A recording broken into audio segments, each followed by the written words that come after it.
Hello and welcome to another episode of the To Baldly Go podcast, and thank you for joining me on my mission to explore strange new worlds, to seek out new life and new civilizations, to baldly go where so many have gone before. My name is Aaron, and I am watching Star Trek for the first time from the beginning, and discussing with my Trekkie friends. This week, I am joined by my old friend Nate as we discuss the next 3 episodes of Star Trek The Next Generation Season 3, The Defector, The Hunted, and The High Ground. Now, make it so. So should we talk about some Star Trek? Do it. All right. We'll start out with the 10th episode of Season 3. A Romulan defector leads the crew into a showdown that could erupt into a full-scale war in The Defector. So, this one, I think it would have been, when it came out, was the first episode in a little over a month. This is the first episode of the 1990s, airing on New Year's Day, Okay. 1990. And I gotta say, we had taken a couple weeks off with the holidays and everything, and this was one hell of an episode to come back to. 8. This episode was great. Oh, it's such a good episode. Easy 8. Um, yeah, just fantastic episode all around. It, yeah, it's hard to make episodes better than this one. Um, I gave it an 8 as well. I really debated on a 9. I Hmm. really did, and I think I'm still sticking with the 8. But man, it just super interesting episode. Lots of tension, lots of kind of twists and turns and things like Hmm. that. Get to see Tomalak come back, and Hmm. I like Tomalak a lot. I think he's such a great character. Kind Yeah. of have that, obviously the Romulans are the big bad, right? And so to have that same Hmm. character come back being representative of the big bad is super cool. Yeah. It's just really, really well written. Yep. Yeah, I thought it was such a strong episode.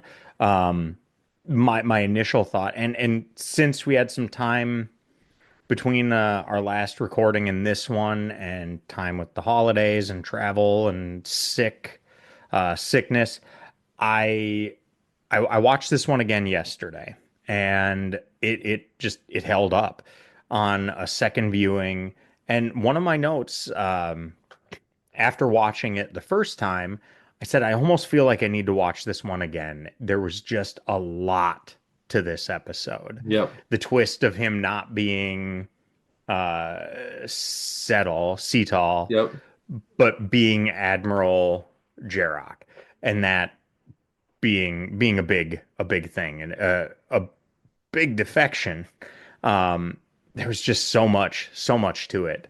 I loved the way there were callbacks to the enemy, Hmm. and that's a big step up in storytelling from the original For series, sure. where this episode stands on its own apart from the enemy completely.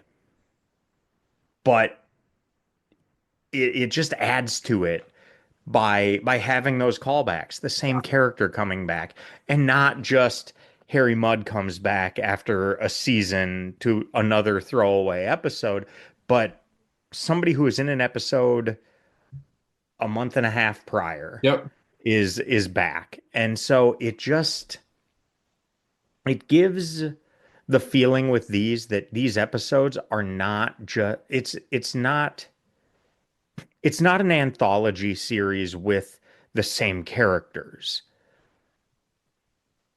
Each episode feels like it's almost a part of something bigger than itself when they have these kind of callbacks, especially that close, not just some random reference to something a season and a half ago, but just like this is an ongoing thing. Hmm. And I thought they just nailed that in this one.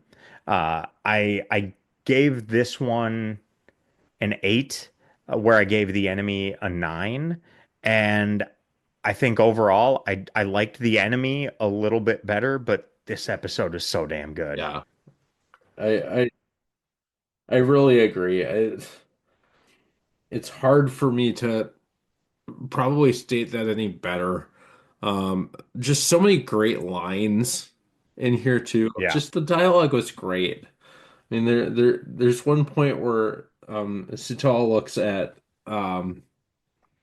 Riker and says, "Lieutenant Worf, I like him. To be more accurate, I understand him. A warrior, proud, fearless, living only for combat. Exactly the type that will get us all killed if we're not careful."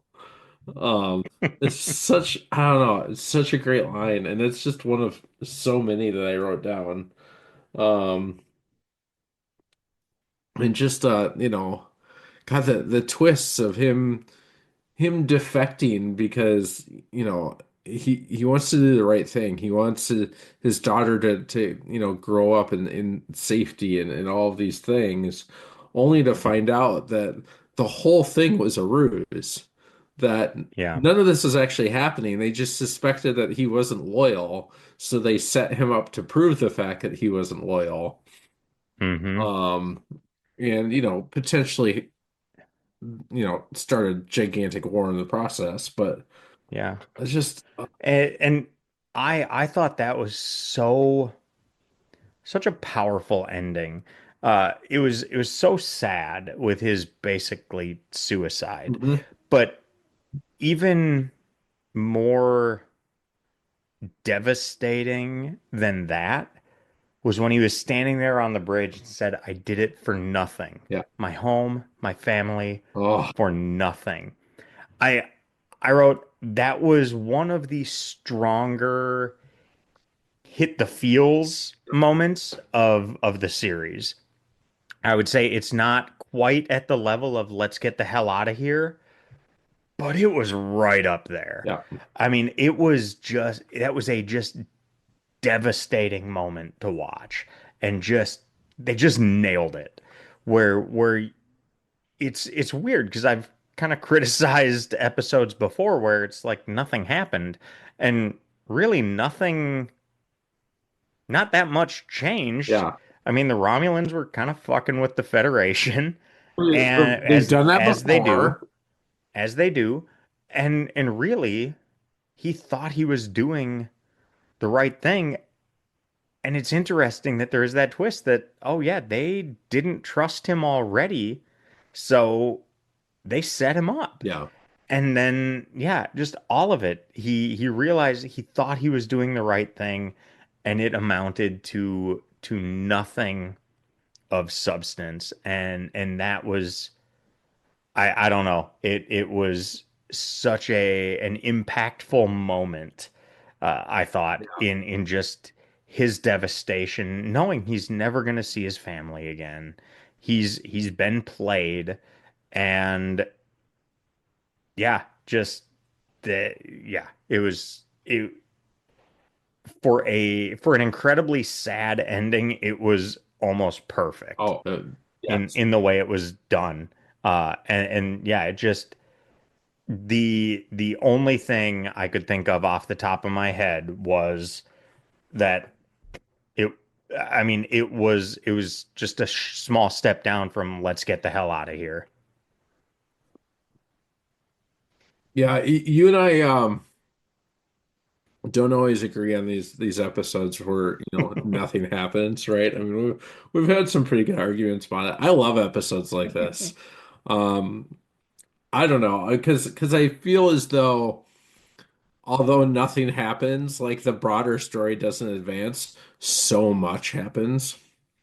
And it just makes me think this episode reminds me a lot of another episode that we will watch someday, and I won't spoil it, but um in the absence of anything decent on television to watch these days, I started watching DS9 again because I like DS9 and I've been listening to the Delta Flyers podcast, which is the watch through from to the characters from Voyager. Hmm. Well, they finished that, so now they've moved on to DS9 because they'd never watched that before, and they brought in a couple of the actors that were on DS9. And I'm not as far ahead in the podcast as I am in the show, because the episodes are so long. Um, but there's an episode called Duet. Um, and it's another very similar episode. It's, really basically a bottle episode, just like this is kind of a bottle episode in a lot of Mm-hmm. ways. And it deals with a really interesting, very heavy topic Mm-hmm. that does a great job of character development, which I think this does as well, especially for Picard, right? Of how, how Mm-hmm. does he handle basically an interstellar incident, and does nothing to advance the plot line. And it is easily a top 20 episode of all of Star Trek, if not top 10. That I Mm-hmm. know I'm talking about DS9, but this too, I mean, it's the same kind of thing is it's so deep. It has so many different layers to it that it's hard Mm-hmm. not to watch it and be like, this is incredible. Like, this Mm-hmm. is great television. And I just really enjoy this episode so much. Yeah. And it's it's just interesting to see a story that doesn't end all tied up Yeah. nicely. I mean, all the loose ends are kind of wrapped up at the end of this one, but it doesn't it's different than like Charlie X, where Charlie X ended, and that one also doesn't feel very good. There's a lot of episodes they have that don't end on some positive, happy-go-lucky high Yeah. note. And yeah, but there's something just deeply satisfying about this episode, even though it's devastating at the end, and you feel so bad for Jarrock, Yep. even though it's this weird relationship with him where he's a defector, but when they insinuate that he's a traitor to his people, he's just like, no, I'm helping my Yeah. people. I'm doing this for my Yeah. people. And so it's this notion that somebody would be a defector but not be a traitor is fascinating to think about. And yeah, just it's I think maybe that's the best thing I can say about it. It was an incredibly satisfying episode and that they explored some deep things. And yeah, I don't know. There's so much more to this that you could probably watch this 10 Oh, times for and sure. find something new or some new impact from it. So, so, so I have to ask, were you proud of Picard in this episode? He didn't surrender the ship. Not surrender to the ship. In fact, he made a, point of it, right? You know, Yeah. Tomalak said, I did make a note. I don't feel like Picard is going to surrender this time. no. You see, Picard, after we dissect your enterprise for every precious bit of information, I intend to display its broken hull in the center of the Romulan capital as a symbol of our victory. It will inspire our armies for generations to come and serve as a warning to any other traitor who would create ripples of disloyalty. Um, and then he goes on, there's some more, and he goes, First, Captain, will you return the traitor Jarek? And then you will surrender as prisoners of war. Do you seriously expect me to accept those terms? No, Captain Picard, I expect you won't. You have 30 seconds to decide. I do not require one, Tomalak. I urge you, Captain Picard, surrender. Consider the men and women that you would lead into a lost cause. If the cause is just and honorable, they are prepared to give their lives. Are you prepared to die, Tomalak? Or are you Hmm. prepared to die today, Tomalak? And then Yeah. and then there come the Klingons. Like the, Yep. they had that little throwaway line earlier, and I don't know that I wrote it down. I could probably find it about like talking to the Klingons or sending a message to the Klingons, and just like it's just one little line in the middle of it that you could easily miss that comes all the way around in the end to have, three birds of prey just kind of appear and be like, "What's Hmm. up? What do you Yeah. want to do now?" Yeah. Like, what a power Well, move. and they continue though that discussion, and Tomalak says, "You will still not survive our assault." And Picard says, "You will not survive ours. Shall we die together?" Yup. Oh, such a good line. And then I look forward to our next meeting, Captain. And I like that again, having Tomalak coming back from what, 4 episodes prior, 3 episodes prior. Yep. It's like this, each of these episodes has a greater weight to it, a little bit. I mean, still, it's a TV show, so what? But it feels like it's part of something bigger than itself. You start to feel more like, if I don't see this next episode, I might miss something. And even if it's not something that is substantial, having those little connections just add up. Yeah, I think it's just, yeah, it's such a great episode. I also love the point where Jarek is in the ready room and he goes, I cannot betray my people. And Picard just loses it. You've already betrayed your people, Admiral. You've made your choices, sir. You're a Hmm. traitor. Now, if the bitter taste of that is unpalatable to you, I am truly sorry. But I will not risk the lives of my crew because you think you can dance on the edge of the neutral zone. You've crossed over, Admiral. You make yourself comfortable with that. Just Hmm. like, hey man, you did it. Like it's over. I Yep. think it's a Now own it. now, but tough shit. Yep. Yeah. Eh, yeah. I like some of the other comments, lines through it, when they said what you called massacres were called campaigns, Yep. and they had more details of what campaigns they were, Right.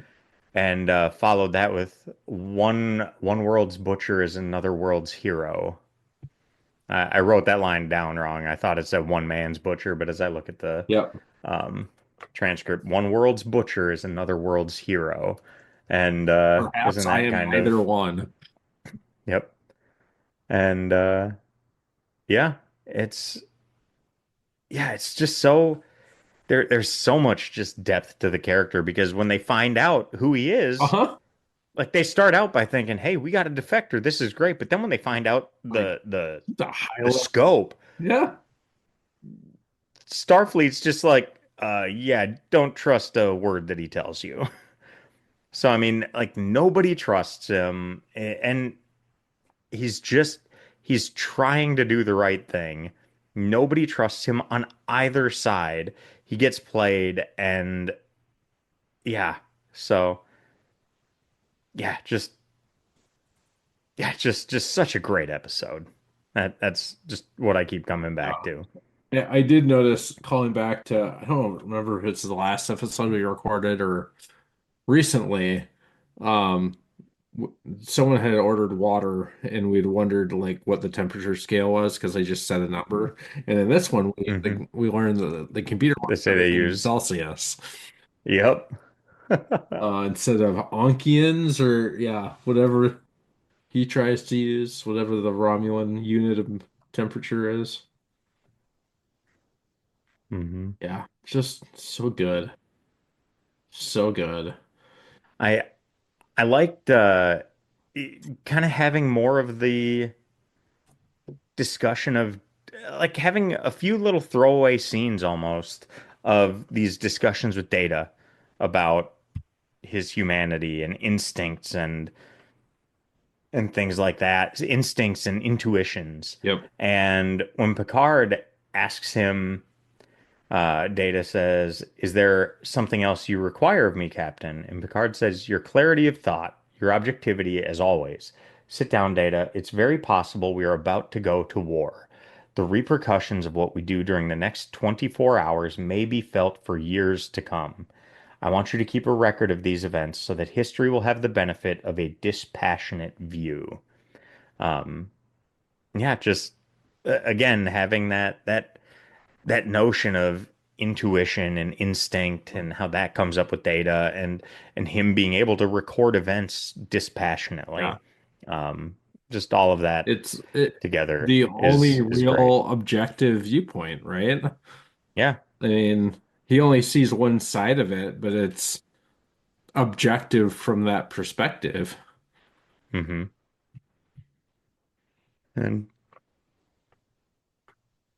oh, sorry. You're good. Um, but yeah, how much must Patrick Stewart have loved this episode Oh, though? so much. Directing him directing Shakespeare, Uh-huh. him performing Shakespeare, Yep. and then further discussions of it and what can be learned from from Shakespeare. That must have just been I wonder if he campaigned for that or if that was kind of a treat they threw for him or just I mean it's not like this is the first time Shakespeare has been referenced or even performed No. in a Star Trek show, But but I would um, also say his that, background with the Royal Shakespeare Company yeah.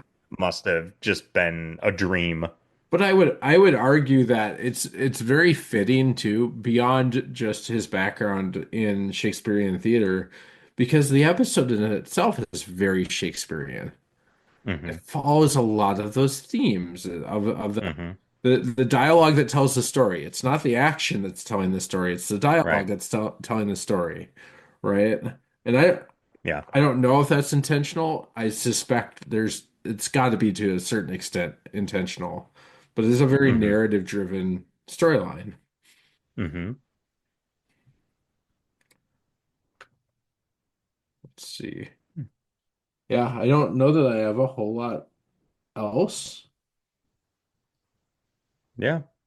I like the way they kind of are continuing to build on this Romulan threat and building out this world where they are kind of this big bad and they're a constant threat there. We still have the Borg out wherever because I don't think we've seen them again, Nope. or at least in some time.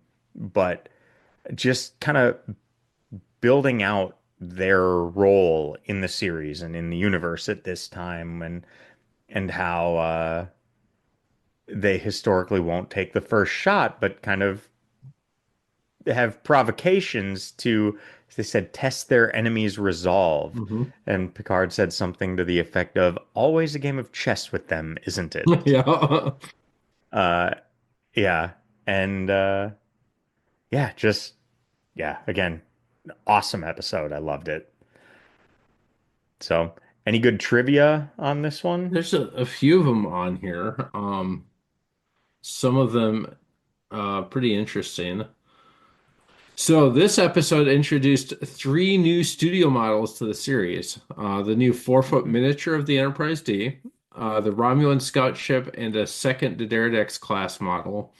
All three can be seen during the standoff scene in the first act. Um, Continuing on with that, the original large-scale model of the Enterprise D created for the pilot was 6 feet long. I think we've talked about that before. Hmm. Its size made it difficult to work with, and it was decided to create that new 4-foot model, which appears for the first time.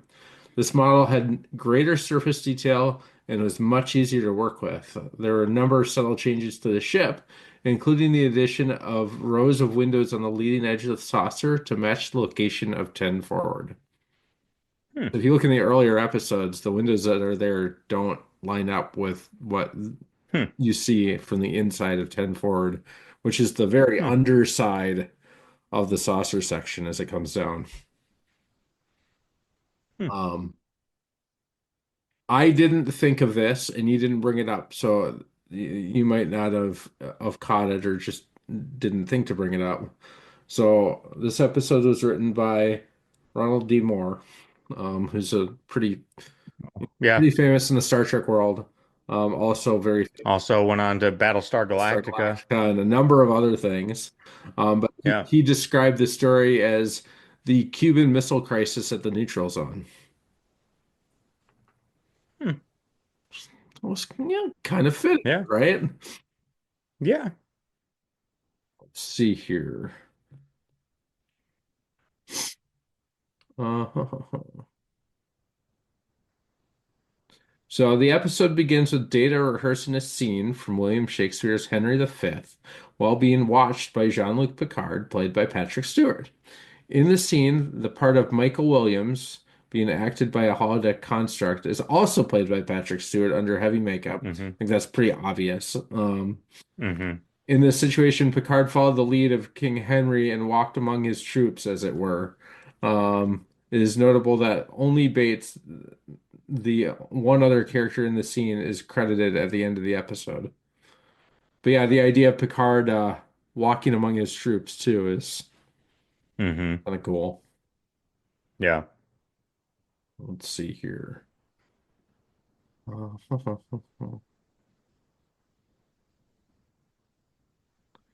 Well, Dr. Crusher and Jirok discuss the recent events of Glorndin Core, which allowed her to learn something about Romulan anatomy. She eyes Worf. This alludes to the events of the enemy, where Worf stubbornly refuses to participate in a transfusion that could save the life of an injured Romulan tended to by Crusher. I didn't catch that, but that's pretty cool. Hmm. Let's see. When the Klingon ships decloak near the end of the episode, a version of the Klingon theme from Star Trek The Motion Picture is heard. Let's see here. Some of these are spoilers for later, so I have to be careful. You mentioned it already, but this is the first episode to air in the 1990s. Um,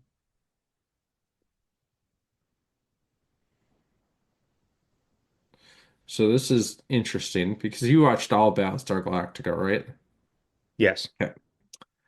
So It's been a while, but yes, I've seen it all. the episode Hero, which was co-written by Ronald D. Moore, opens with a similar premise. A fighter pilot who thinks he has escaped from the custody of the Cylons heads for the Galactica in a captured Cylon raider pursued by two other fighters. Captain Starbuck later ascertains that the fighters purposefully kept their distance and fired inaccurately at him so as to let him reach the ship. I vaguely remember that episode. It also has been a while since I've watched that, Yeah. but interesting that little reused plot line there. Yeah. And that's about it. Okay. All right. So we'll move on to the next episode this week when the Enterprise is bombarded by a soldier who is the victim of government mind control, which turns him into a violent killer. In season 3, episode 11, The Hunted. Now, the first big note I have to acknowledge in this one, and it's a spoiler for mid late 90s movies Hmm. with such a recognizable voice. James Cromwell, who later gives probably his greatest performance in the 1997 movie LA Confidential as Dudley Smith, the I think police commissioner. Also, here's the spoiler: the bad guy Dun in dun. the movie, Rollo Tomasi. Uh, yeah, so that's what he's known for from the late 90s and nothing Nothing else. else. Not Not that talking pig movie, not nothing else. not any of his other roles in Star Trek. Nope. So yes, I am well aware that he is Zephram Cochrane in First Contact. There is. But yeah, had to go the LA Confidential route. But yeah, I heard his voice and I was like, I must have looked away. I heard his voice and I was like, is that? Oh no shit. Well, hey, and spoiler alert for if you haven't watched this episode, turns out he's also the bad guy in this one. Who knew? Right. Uh, Hmm. I thought he had one other role in Star Trek too, and I'm trying to see if I can find it really quick. Um, if I remember right, he is a fan, and so he liked, you know, being on the show and having opportunities to show up. Like it was just kind of a trip for him. Um, Yeah. but I'm not. Uh, Yeah, Apparently he voiced as Zephram Cochrane in an episode of Lower sure Decks. did. He is in a grand total of three different Next Gen episodes, Hmm. plus the movie, plus Lower Decks. So he's All is the same character or oh, different characters different each time? characters. All right. So, Yeah. Yeah. I just Oh, he's in an episode of DS9 too. is he? Oh, too. Yep. Yeah, figure out what one Uh, it is. I, IMDb is It's great. like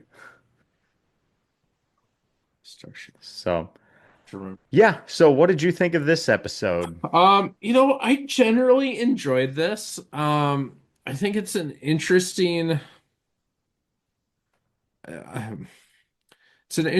look at what happens when the war is over, right? And in this case, Yep. you've got folks that have been basically genetically modified to become soldiers, and they can't or fail to see a way to integrate them back into society, so they get, banished to a moon, right?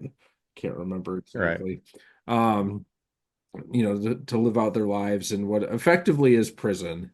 Um, and I like that exploration again of I think in modern times we're way better at this and maybe in the 60s, 70s, 80s where we kind of glorified war to a certain extent, right? And didn't always think of what the consequences were after the fact, or even during it, right? I mean, you look at movies like Good Morning Vietnam that explore that pretty Mm-hmm. directly. Amazing, very funny movie, but also incredibly sad. Mm-hmm. And just a very sobering story in a lot of ways. And this is, kind of a sci-fi twist on it, right? Of like, what do you do when this is what you know and the war is over and you come home and for reasons home doesn't exist anymore. Like Mm-hmm. you have given it your all to protect the society to which you belong, and they summarily shun you um, when you come back. Yeah. And I think that happens a lot in society, directly or indirectly. Um, and so it's a powerful exploration of that. So that's Yeah, absolutely. my long-winded way of saying I gave it a 7. Okay. I didn't take a ton of notes on it, but it was an episode that just kind of captured my attention the entire time. I just sat and I watched it because it was interesting. Um, Yeah. it's easy to get caught up in all the shenanigans that I can already forget the name of the character. Roga. Roga. Yeah, Danar. Um, Yep. Roga Danar. all the things that he pulls to, basically, escape. Um, you can kind of focus on that, but if you kind of peel away from that and see the rest of the story, it's really, really good. I enjoyed it a lot. Yeah, I evidently enjoyed it a little more than you did. I thought this was another really strong episode. Gut feeling was just another 8. Not quite as good as the Defector, but still just I thought it was better than a 7. So yeah, I gave this one an 8. I thought it was entertaining. It was well paced. It was well executed. It was pretty formulaic and predictable, Sure. but that was fine. It was so well done that it worked. Um, yeah, there was a lot to it. It was that timeless question of how do we integrate our soldiers back into peaceful Yep. society? And that's something where we often have failed. Well, I think And it's 2025 as we because, record this, and we still fail at this on a right. regular basis. And but it's one of those things where maybe I maybe to some point you can't, because what it takes to be successful in that arena is kind of antithetical to peaceful society, 100%. but it's needed to maintain peaceful society Yep. and to maintain that peace and that safety that the rest of us are able to enjoy. But that doesn't mean you can just say, like, all right, ship them to the moon, because that clearly doesn't work. And they are still human. Yeah. Um, and and I mean, you got to think this was coming. I mean, not that we were in war at the time, but I mean, it's not that far removed from the MK mind control experiments and things like that that were a very, very real thing Yep. at at at this time and prior. Um, and it also brings up, like, what are the ethics of using mind control like that in a military setting? If you can remove that fear of death Hmm. from a soldier, that soldier is going to be more effective, but that comes at a cost. Every And it time. has to be decided, is that cost worth it? Yep. And who gets to make that call? Like, if Roga was allowed to make an informed decision before undergoing that mind control rather than having it forced upon him, and he was given the opportunity to make a decision to take it and have a greater chance of survival, but with the knowledge that his survival instinct would basically make him incapable of living in that peaceful society, would he still make that choice? Or would he, like, take on greater risk of death with a chance of integrating back into society? Yep. I don't know. And I don't know how that would be different. And I don't know how people would decide if they were given that choice. And it's a deep ethical question of, okay, where where are the ethics, and is one person worth basically sacrificing to preserve the peace and safety of hundreds, thousands, millions? I don't know. I don't know if there's a right answer to that. It definitely feels like every answer has some level of wrong to Yep. it. I Is mean, this the either least of the way, many? yeah, Kinda. I I don't mean, know. Yeah, it is a discussion on that, right? yeah. And it's interesting. I did yeah, it's weird in that I give this one an 8, and I have no idea what could have boosted this one up to a 9 or a 10. It feels like it kind of was about as good as it possibly could Yep. have been. So that's a little weird to think about in rating it that way, because it's just like, yeah, it's clearly not masterpiece level, or I don't throw an amazing on it, but yeah, I feel like it's a great episode, but maybe that's fine for that to be just good enough. Now, one of the things, and maybe I misunderstood it, and I don't think it changes any of your points um much, if at all. But I believe at one point Roga said that he had volunteered. Now, I'm sure he was not completely informed of Yeah. what the end result would be, but to a certain extent, he walked towards it, right? Hmm. He knew that he would be changed in such a way that, would turn him into the perfect soldier Hmm. type thing. And you know, but now we're seeing the end result where years later, as he says, he wants to go home, right? I mean, Yeah. talks about that at the end of the episode. I want to go home. Yep. Yeah. Uh, But yeah, but then it's tough, because if you are then a threat to home, yeah, can you be allowed to go back? And hindsight is always 2020, or hindsight is often yep. 2020. But Yeah, I don't know. I don't know the right answer to it. Um, I do find it interesting that you liked this episode, given that it felt very much like Dagger of the Mind, which you hated. Don't call me out of my hypocrisy. Not allowed. I have to go back Um, God, I really did hate that episode, didn't I?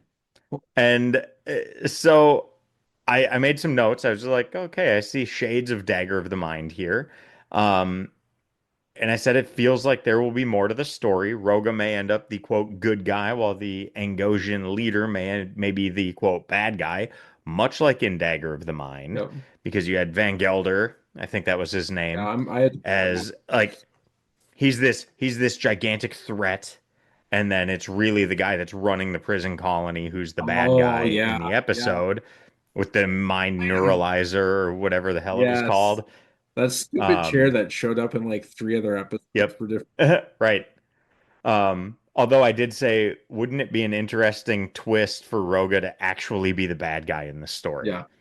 Because it's set up so much like Dagger of the Mind, where you early on feel like, okay, there's more to this. He's supposed to seem like the bad guy, but they're going to turn it around. He's going to be the good guy or the sympathetic character at the very least, maybe flawed, but sympathetic, somebody that you're supposed to empathize with versus rooting against him. Yep. And you're going to realize that the guy that seems to be on the right side is actually maybe not all the way on the right side. So I was thinking, wouldn't it be an interesting twist if he was just straight up a bad Yeah, dude? And considering and all of that stuff was just like messing with your feelings to try to empathize with him, but then pull the rug out from under you. And of course considering they didn't James go that Cromwell route. plays that his character so well as the seemingly good guy, but clearly not, Hmm. that would have been one hell of a rug pull.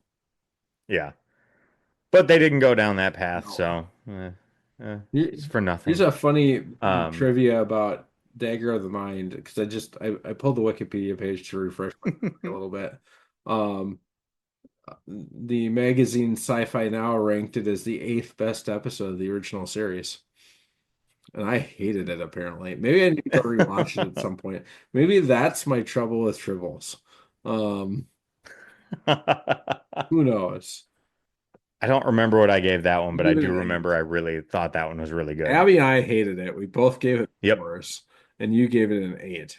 You gave it a 4? Yeah, Damn. I don't remember a lot. So I don't Man, know I what do it like is Star with Trek more than you. original series, but I it's such a blind spot for me. I think I just don't Yeah. with the exception of a handful of episodes, I think I just don't really like the original series that much. Yeah. Like I like the movies. I think there's a few Well, fantastic episodes, but overall the show, I just don't think I like it.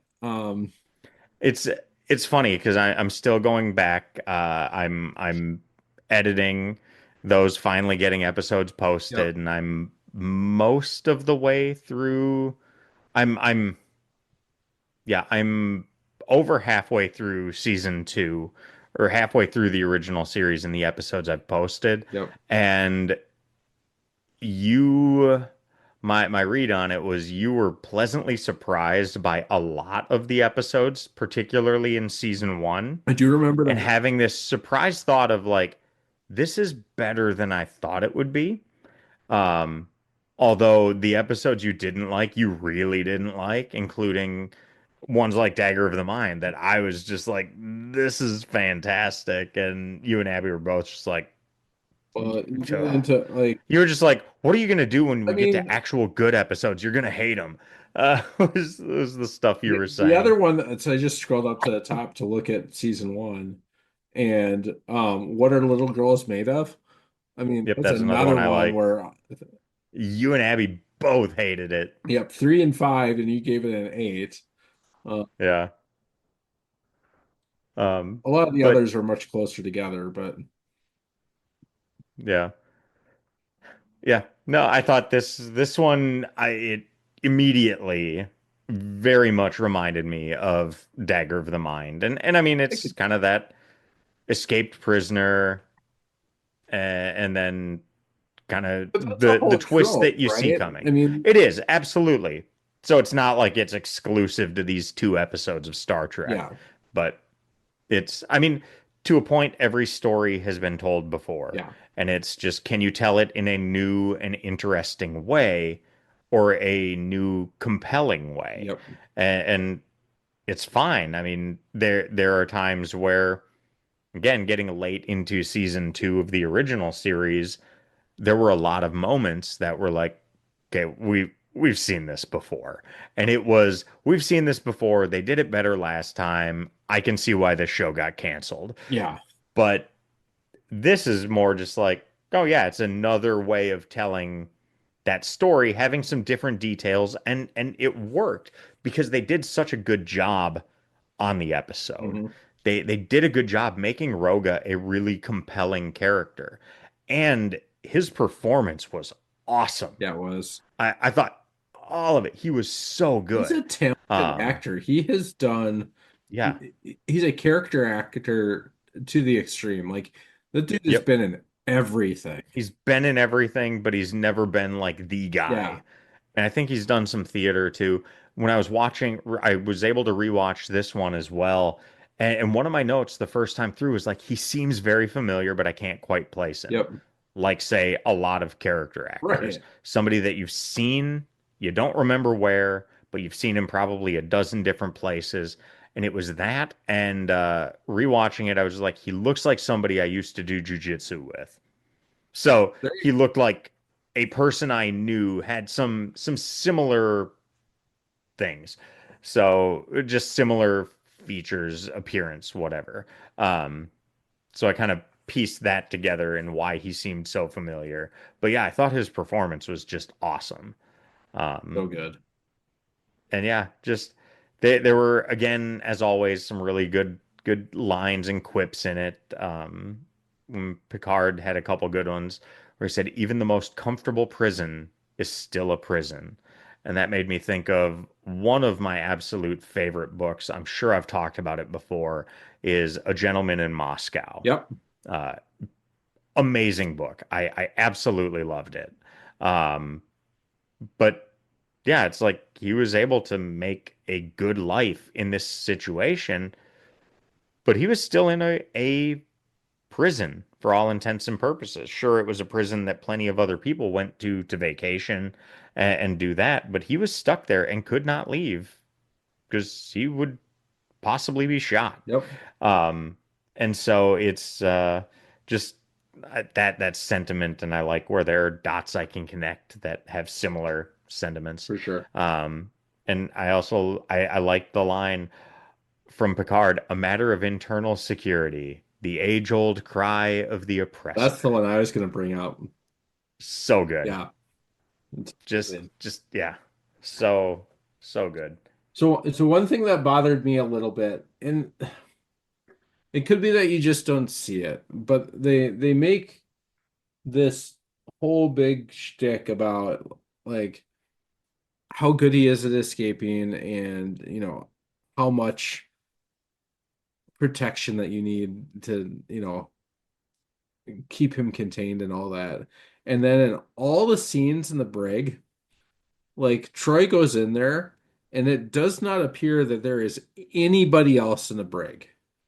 You don't see the whole room, like so there I guess there could be a desk off to the side or something, but they show different parts of the room at different kind of angles, and it looks like it's just her on one side of the force field and him on the other. And at one point I forget who says it, but they're saying if you want my advice, double it. Like, I mean, how many people you've got, Hmm. guarding him and all that. And it's like, man, Doubling zero is still zero. George.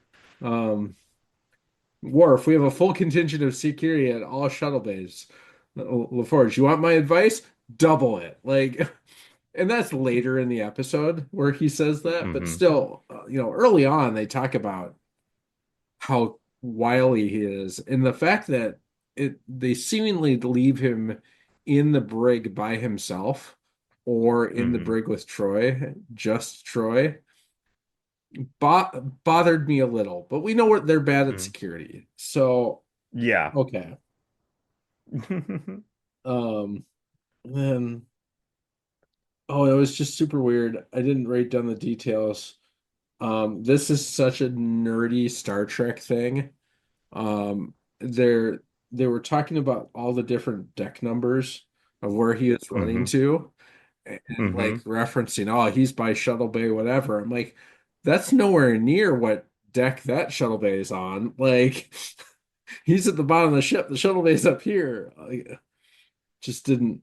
Those are nitpicky things that I just picked up See, watching it. since I don't know all of those details, I liked the way they did that. Yep. Not necessarily getting into the nitpicky details of, well, that's not where that is. Yeah. Um, but I thought it was fun to see different areas of the ship. And Sure. it's not that the Enterprise seems small, Yeah. but in an average episode, it doesn't seem that big because we're not seeing that much of it. So even just seeing him run down 18 different halls or whatever the hell it was, Yep. it gave a scope to the Enterprise that we've rarely seen. And I thought that was really It's good. I such a mean, big ship. you're seeing 40 or more decks, all sorts of different areas, something called Jeffrey's tubes, and like all these different places that he's able to go and make it. It just added a scope to what we see that I thought was just Yeah. it was really well done in a show don't tell kind of way, and it just lets you piece together like there's more to this ship than meets the eye Hmm. or than just the bridge and engineering and the transporter room. Right. Where yes, they've shown shuttle bays, they've shown other stuff randomly here or there, but not really all that much. So yeah, I thought that was just I liked the way they incorporated that. And I wonder if I misheard it because I'm looking. Let's see here. I'm looking at the script for it. Um, because then they say deck 15, a few decks below the shuttle bay. That's accurate. And then later they say deck 38. And I thought they said shuttle bays there too, but in the script it says cargo bays, and that would be accurate. So I do wonder if maybe I misheard that. Um, Hmm. but who knows? I don't know. It's funny that we know so much about that ship that I can literally just Google the blueprints. And I've got the paper ones over there, but I'd have to get up Yeah, get them. Um, but you can just look up where it is, and yeah. yeah. So a couple final thoughts on this episode, and if there's more you want to talk about, that's great. But I like that this episode again had kind of a satisfying ending. They closed all of the main story threads, but there was still this open-endedness to it. Hmm. Like after this, I would imagine they don't, but they could revisit the Angosians in the future and see where does this world go Yeah. with this kind of new world order they've got going on where they're having to get along and give these soldiers back their lives. And how is that going to be different for those leaders that kind of put them in that spot to begin with? Yep. Um, but they could, I like that option is there to explore that lore, even though if I had to guess, I would imagine this is the one and only time we ever hear about these people. Um, maybe I'm wrong, I but don't I recall them love ever that coming back again, but I love that the option would be there to discuss it or yeah. to investigate it.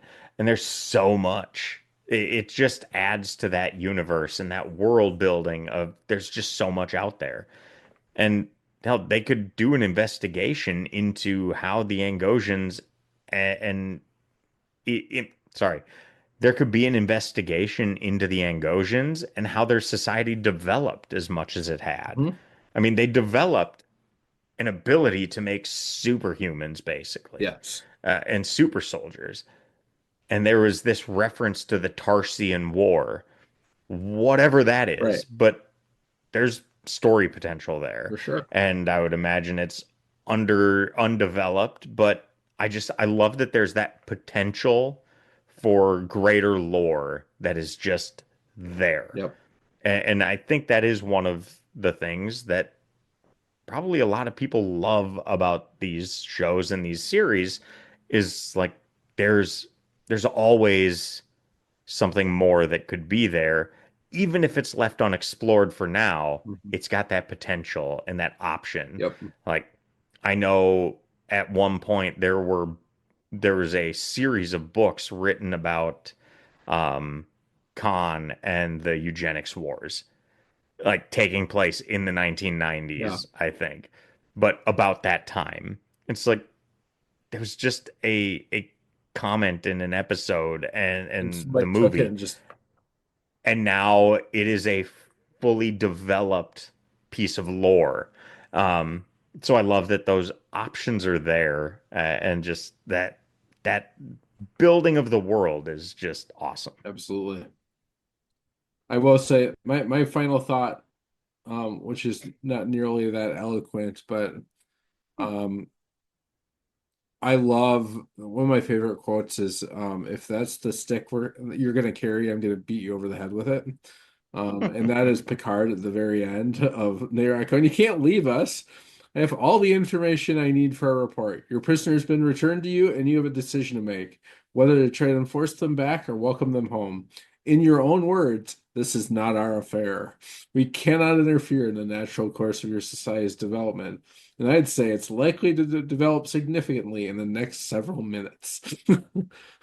Like, I love told that us to go pound sand. comment. And Yep. so now that we've done the thing that you wanted us to do, and you're stuck with a mess to clean up, you want to rescind the fact Yeah. that you told us to go pound sand. Well, no, go Yep. pound sand.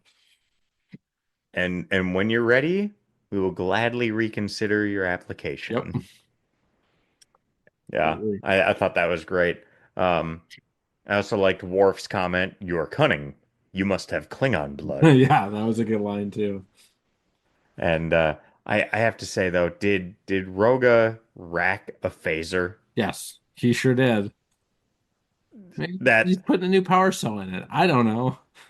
okay, yeah, but I noticed that, and that kind of tilted me a little bit.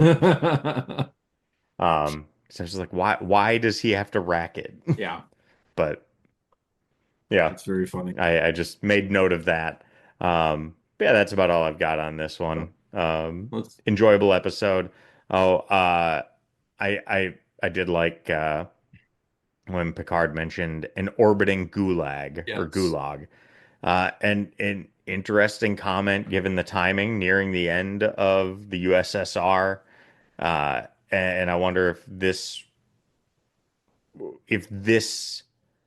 was in the time that knowledge of the gulags in the Soviet Union was kind of growing worldwide, Yeah, could be. because it was a probably poorly kept secret throughout that time. But I mean, the book The Gulag Archipelago was kind of instrumental in exposing the Soviet abuses of their citizens. So I wonder if that was a very deliberate choice of words. Yeah, But could be. yeah, all in all, though, I like the episode a lot. Yeah, really enjoyable. But not much else. Yeah. I don't have anything else. There's a little bit of trivia. There's shockingly not a ton of trivia for as much as I like these episodes, I'm always surprised at the ones that we like so much not having much additional information about them. Um, but interestingly enough, um, considering I made the reference to Good Morning Vietnam and we talk about, integrating soldiers back home. This episode is an allegory of U.S. veterans of the Vietnam War integrating back into American society. I promise I Hmm. didn't read the trivia before I made that comment, but there it I is. mean, we've come at so many of these episodes, whether we're looking at the original series being on and produced and everything during the Vietnam War. Yep. So I mean, we've kind of primed ourselves to see things through that lens, and we see things through the lens of, oh, they're in the Cold War, they're wrapping up the Cold War, they're Yeah. mid Cold War, whatever it might be. So yeah, not shocking that we would kind of make that connection. The pressure suit stolen by Dana is the same as the medical environment suits worn in Unnatural Selection. Um, in that the silvery plasticized fabric of the trim on the pressure suit is identical to that used on Klingon uniforms and on the headgear of the Ferengi in season one. So they Hmm, like that fabric. That's it. Everything else is either a spoiler or not that interesting. So yeah. Ready to move on? ready to move on. All right. Up next, Dr. Crusher's abduction by a radical terrorist group thrusts the crew into an explosive civil war on Rutia 4. So I watched this episode and did not take notes during it. Okay. I jotted down notes and thoughts after, and I jotted down a bunch. Um, but yeah, I don't I don't know with this episode. I don't. I The first thing I wrote, I want to like this episode more than I did. Yep. I wanted to. I there was a lot there was a lot that was great in the episode, but I just kept feeling annoyed by it. Like just irritated. Yep. I don't know why. Um Early on, I felt like the title, The High Ground, was going to turn into a reference on like the moral high ground, and it kind of did, I guess. But I thought there was plenty in the episode that was really good. Uh, but yeah, I don't know what I'm struggling with the episode, but there's something about it that just I'm struggling with. And I think it's an interesting discussion about how there is nuance in all kinds of Yep. conflicts, especially when each side feels like it's justified in its actions. And situations in reality are rarely as black and white as we would like to see. And they kind of approached this episode in that way. But the episode also felt like it had a lot of times where I would just respond, yeah, but still. Yeah. Like I don't know. I don't know what it is. I mean, I still gave it a 7. I thought it was good. I thought it was well done generally, but it definitely is a step down from the last two episodes. And I just I just don't know with this one. I I am with you. I think this episode bugged me for some reason that I can't really put my finger on. Because I think Right? the idea behind the story is actually pretty interesting. I just Yeah, don't think it was that well executed. And I can't really articulate like what about it could have been better. I just don't think it exactly. was good. I give it a 6. I wasn't Okay. quite as high as you. I agree it was a step down from the other two, but I basically went 8, 7, 6. Like they Yep. were all just kind of a drop from one to the other. I mean, there's some good lines in it. There's some interesting points. made. I mean, at one point, he goes, "This is a war for independence, and I'm no different than your George Washington." And it's like, Mm-hmm. yeah, again, sort of like when we were talking about the defector, a matter of perspective, right? Mm-hmm. Depending on how you look at it, is how it, you know, And I made note of the next couple lines there yep, because Crusher says Washington was a military general, not a terrorist. yep, And he comes back with the difference between generals and terrorists, doctor, is only the difference between winners and losers. You win, you're called a general. You lose. yep. And that's interesting. Well, it's the whole It's history is written by the victors, right? it's yeah, and it's interesting, but then it feels weird when they're making the terrorists seem sympathetic. Yep, So there's something unsettling about that. And maybe that's a good thing because you're exploring things and you're exploring ideas. And I hate to use the term safe space, but watching a TV show yeah, is a safe space to explore ideas like that because there aren't any real world yeah. consequences to this discussion here being fostered by I think that's the a beauty TV of show. media, fiction Right. in a lot of ways, whether it's TVs, movies, books, whatever, is that exploration, to poke at things that you wouldn't necessarily get to poke at in ways that you wouldn't necessarily get to poke at them in manners that are morally, ethically, legally gray in some cases, and Right. see what play out what the end result might be, you know? Yep. Now, I had some notes here also where I said it's not like this was a bad episode, and I could easily be convinced that the episode is a six, and after our conversation, I very well may. Um, my gut feeling was that it was a seven. Definitely not as good as the last two episodes, but also I have to say it's better than just being simply mediocre. And I think they were in the vicinity of a great episode, Yep. but the execution was just a bit off. And I I understand that there's some irony in this next statement that I'm going to make, but I did think there was an interesting conversation in the episode. But at the same time, I think what was unsatisfying about this episode is that they just kind of played both sides of the issue. Yep.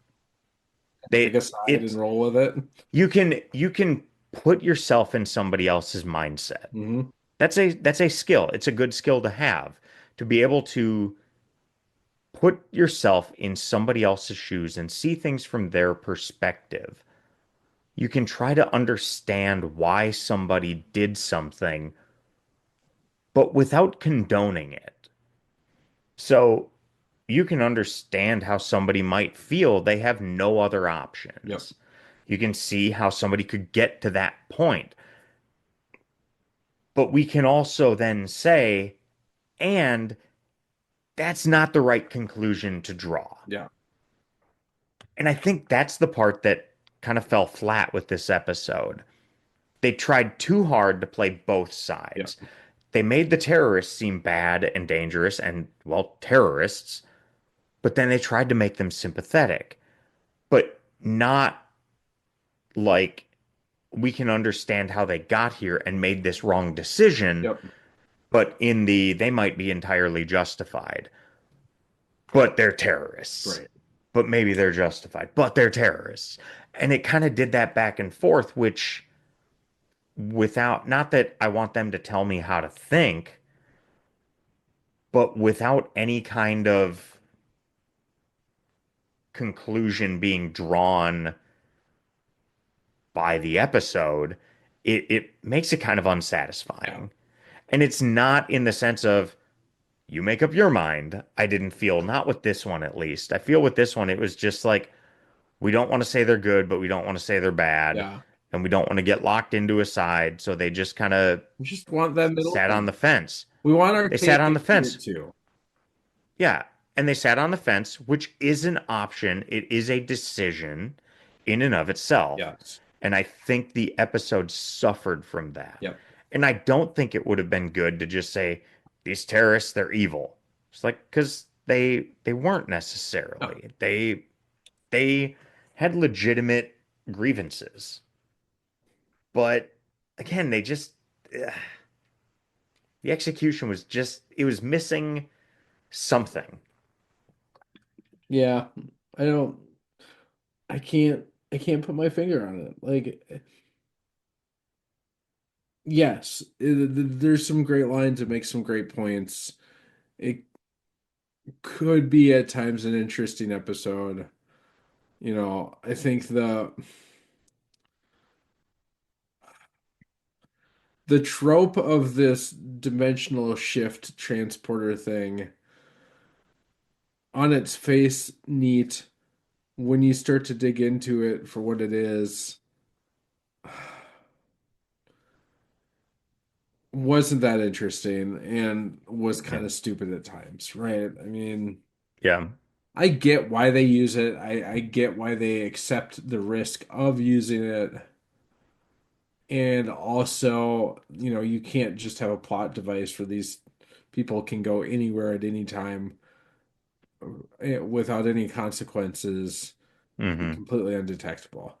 So you have to build in part of that. But I don't know. It feels like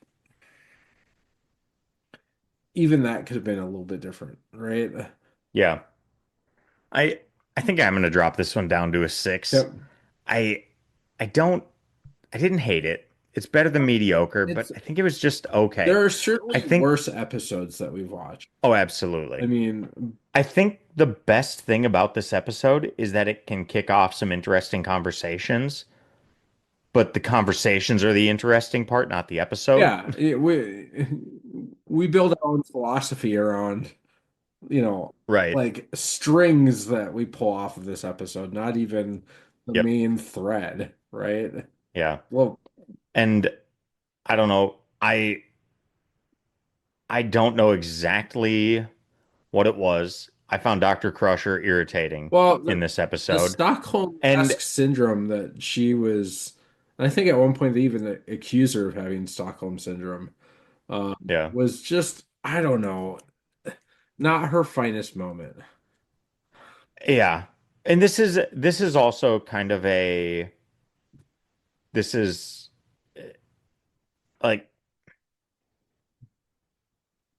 it's another weird part of this episode in that one, I feel like they use Dr. Crusher in some of the more preachy episodes. Yep, I don't know why.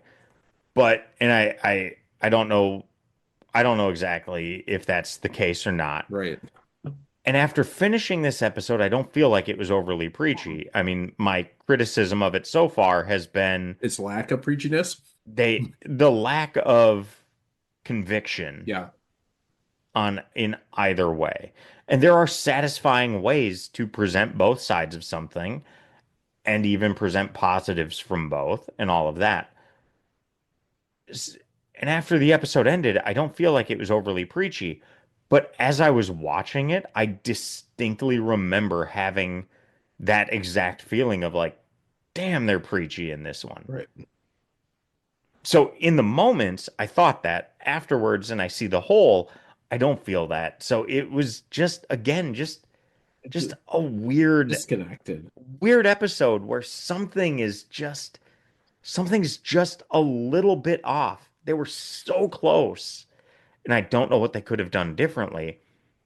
But like I said, I think they were in the vicinity, but the execution of it was just not quite right. Yeah, And it's tough when you can't put your finger on it exactly. I think I've been close, but and it's just a bunch of little things that didn't work in what would have otherwise been a really solid episode. It just made it just merely okay. yeah, yeah. I don't know. I don't even know that I have a lot else to talk about on this one. Like I was going through the transcript, kind of jogging my memory. Um, I mean, I think the last line that I liked in the whole thing was Riker saying, "Maybe the end begins with one boy putting down his gun." Like I thought that was a cool line. Hmm. Um, it's rarely that simple, but maybe it is a Hmm. start, right? Right. So, yeah, Yeah, I think it's important and it's a great message to remember that even in these otherwise seemingly black and white situations, we're the good guys, they're the bad guys. right. It's black and white, but there's a hell of a lot of nuance in life. And it's important to remember that and see that exhibited. But yeah, again, it's like I don't know how you can tell that story better, but I feel like there are better ways to tell that story and give that message out. But yeah, they were close. They were so close, but just not quite Yeah, there. Um, yeah, yeah, not a great episode by any means, but could have been much worse. I mean, hardly the worst that we've seen. And I think that's showing, and I'm sure we've talked about this before because this has been a fairly strong season to this point. yes. But it's showing how really strong this show is that even the episodes that are just like I really didn't care for that one, I Uh-huh. still don't have this like abysmal feeling about it. Yeah. It's not cat's paw. Oh, yeah. It's not the alternative Not factor or code of whatever other. honor either. Like, It's not code of honor. So I mean, this is an episode where I'm just like, I just don't get I something's missing, yep, but I still feel like, but it wasn't a terrible episode. It wasn't meeting the standard of greatness that we're seeing so much more frequently yep. now.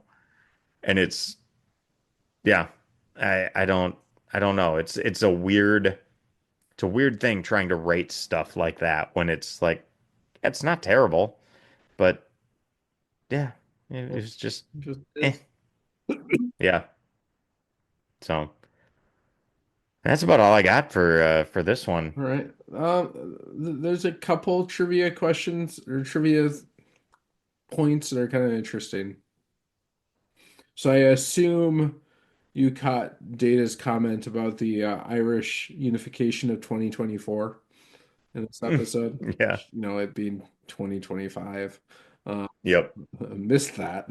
Um, Yeah. but the first line of trivia that I always think is really interesting about this and how seriously people take things sometimes. Due to a line from Data in reference to the Provisional Irish Republican Army and the reunification of Ireland in 2024, the episode was originally banned in the United Kingdom and the Republic of Ireland, not airing in the usual running order on the BBC. In 2006, it was shown on Sky One, with the relevant line edited out. It was eventually shown unedited on BBC Two on September 29th, 2007 in the after midnight repeat slot. It has never been shown on RTE, which is the Irish, basically the Irish PBS uh, Hmm. network that must have rights Hmm. to air Next Gen in general. But I had to look up what RTE was. But yeah, that line was apparently a bit controversial. Go figure. Yeah. Um, let's see. Uh,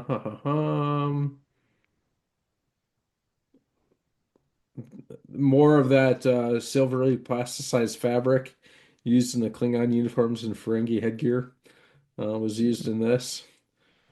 And then to your point earlier, the title refers to elevated terrain that in military tactics is easier to defend. Attackers must sustain fire from above and tire themselves if they attempt to advance uphill. Moreover, defenders have a better view of the battlefield. It also refers to the moral high ground, which is often debated during periods where terrorists or freedom fighters are active. Indeed, it is often alluded to in discussing whether aggressors can be considered terrorists or freedom fighters. So even that piece of trivia is walking the line of this episode. Yeah. Um, Which fits the tone and the message of the episode that is like Again, saying you don't want to make a choice is in itself a Yeah. choice. You are picking something Yeah. by not picking anything. Yep. It's, yeah, it's, and maybe that's right in some cases.